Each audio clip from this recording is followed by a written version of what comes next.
Thank you. So, I'm really, really humbled today being on this stage after listening to everyone's story. So, um, I'm very thankful for the opportunity. So, we're going to talk today about diabetes burnout. Have any of you experienced diabetes burnout? Yes, all hands are up. Yes, I think all of us have, right? So what is it like to live with type 1 diabetes? I'm not going to spend too much time on it because you guys have given elaborate uh, representation of what it's like to live with type 1 diabetes. But type 1 diabetes is a 24 by 7 job that none of us signed up for. It was just assigned to us. We don't get any holidays. We don't get any bonus. We don't get any promotions. We occasionally get discounted supplies, right? And we don't have the option of failure.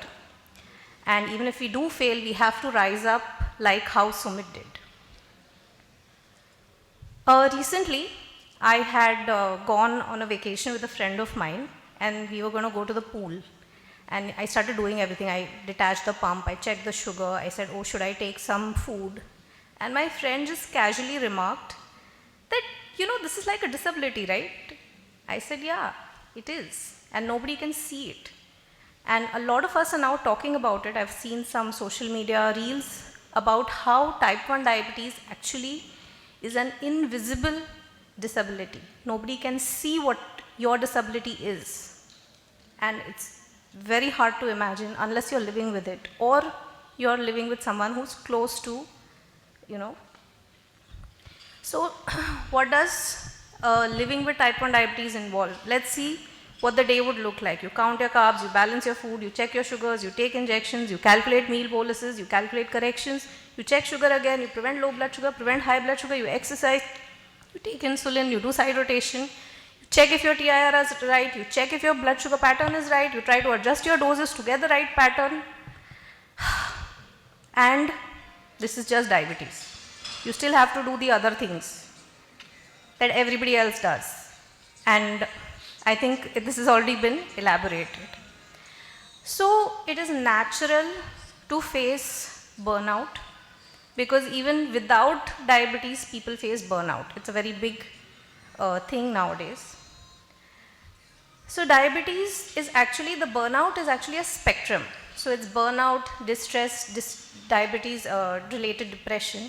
It is a spectrum of the mental health suffering that a person with type 1 diabetes goes through.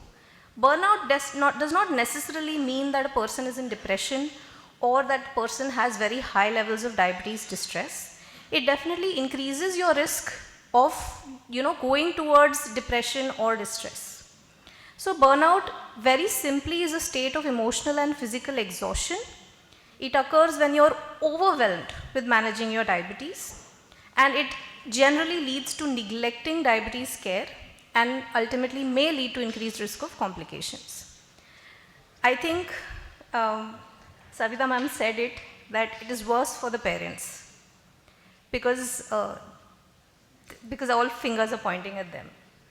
It's tough. It's easier to be a person with type 1 diabetes than to be a caregiver. You have too much pressure on you, mentally also. So burnout is also very common in caregivers and it is very poorly recognized. They don't have anyone to talk to. They can't go and tell their friend that I'm fed up of treating my daughter. They can't say that. So it's probably more difficult for them, and we should all be grateful to our caregivers, and occasionally appreciate them. You feel distressed, you feel frustrated, anxious, you may even feel a little depression. So there were some descriptions of how patients have described burnout. So there was someone who said that I have tried to sort it out, but I just can't. I eat what I want when I want, I inject when I want, I get scared about it, but then I end up being worse. And I'm still young and I'm just fed up. Okay, there's another description which says that you start to feel that you're constantly fighting a battle with your own body, and it's as if your body will do anything to make your life a misery. It does help to talk to someone, And it's good to know that you're not alone in this. So it's a very vague terminology. We are still describing it when I looked through the literature.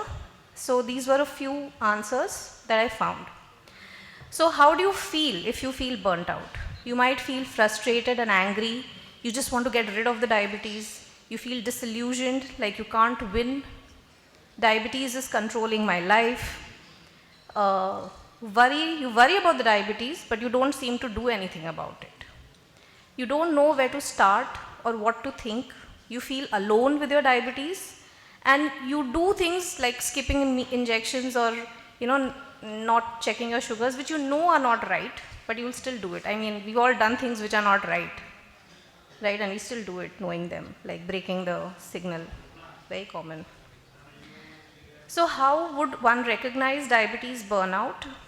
Now, we do get fleeting moments of burnout, which I think we manage to handle on our own, but when it becomes a prolonged thing, that is when it needs to be addressed. And care as far as type 1 diabetes is concerned in India is improving day in and day out, and we are going to be seeing a lot of patients with burnout. You all as advocates, me as a doctor, so it's going to be important to recognize the condition. So we start with creating awareness, which is why I'm very glad that we have this session today. So a person may feel will have very negative feelings about their diabetes, like frustration, anger, you feel like diabetes has taken over your life. You feel powerless, like I'm just not able to do anything. You feel isolated or alone. And then what you do is you completely ignore everything.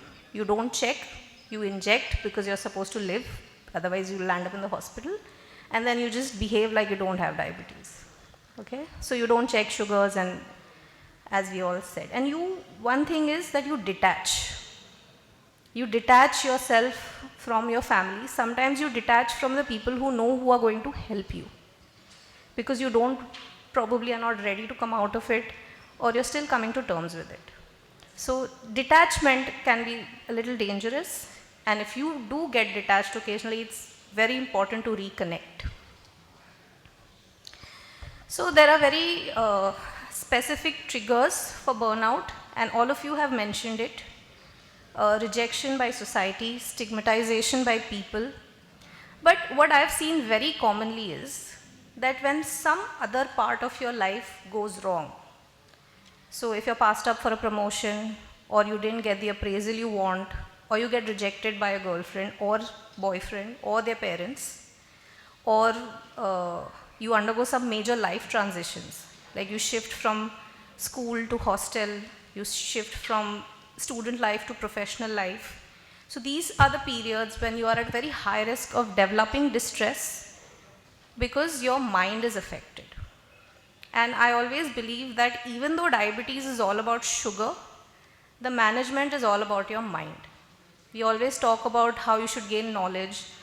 Tahir didn't talk about pump or CGMS, he talked about resilience, he talked about responsibility.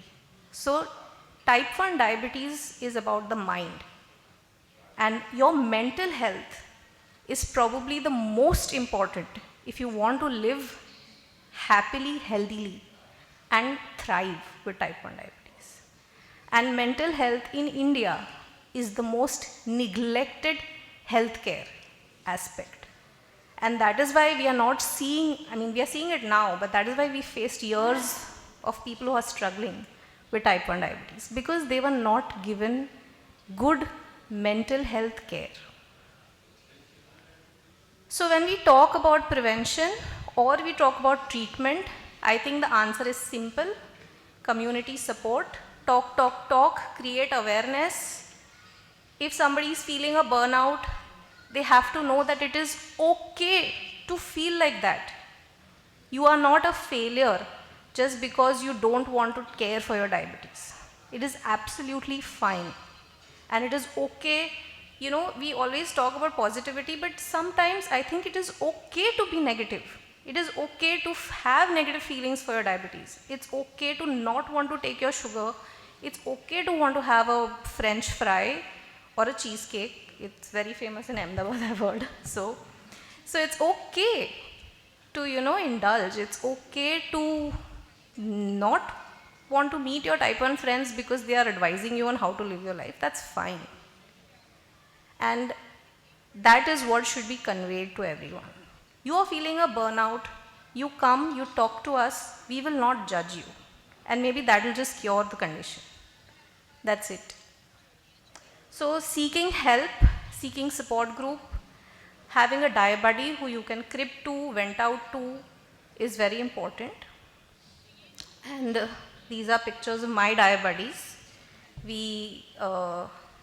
So we have our annual camps, which are a stress buster, and probably the biggest mental health care that all of us get in 1 year is our annual JDF camps, which are residential camps. Then we used to organize type 1 runs, which have now become a big WhatsApp group of people participating in different marathons everywhere. And this is the photo of our trek, which is a fun picture of everyone mimicking a meme.